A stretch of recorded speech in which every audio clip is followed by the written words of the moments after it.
Hivi unajua kwamba siku hizi wageni wakija nyumbani hataki tena kunywa soda, wanataka password ya wifi. Sasa sisi neno kibisha, muulize mwanangu ajulikana kama Dylan. Vipi mkali?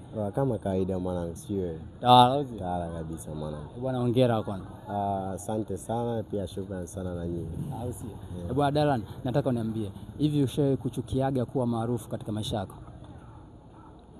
Yaani nichukie kuwa maarufu? Yup. Sijawahi kufikiriaga hiko kitu.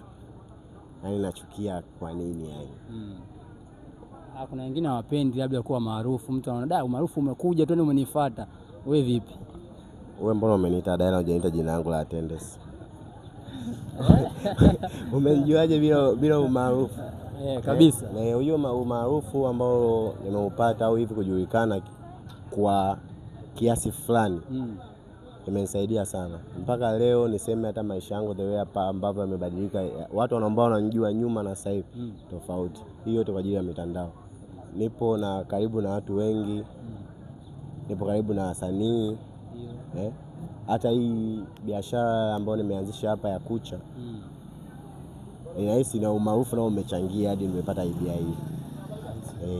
Sababu asilimia nyingi ambao wateja ambao wanakuja hapa kwa mwanzo huu ni wote wa mtandaoni.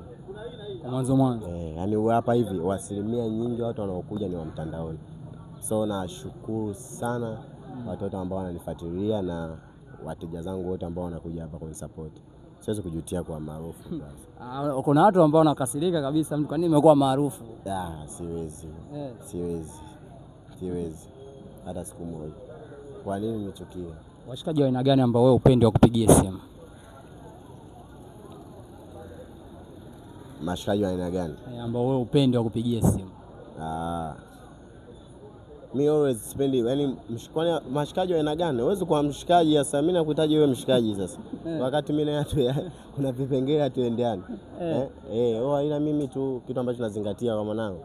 Cha kwanza awe na roho, awe na familia. Ndio. Akiwa karibu na mimi wanaume sina kuaga sisi wanaume nje tunajuana. Sasa unapokuwa karibu na mimi kuna tabia unabidi uzitupe.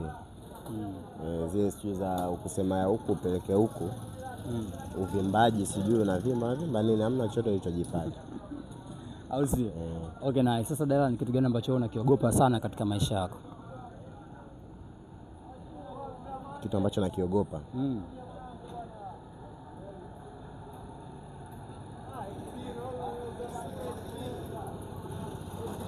Kitu ambacho naogopa hiyo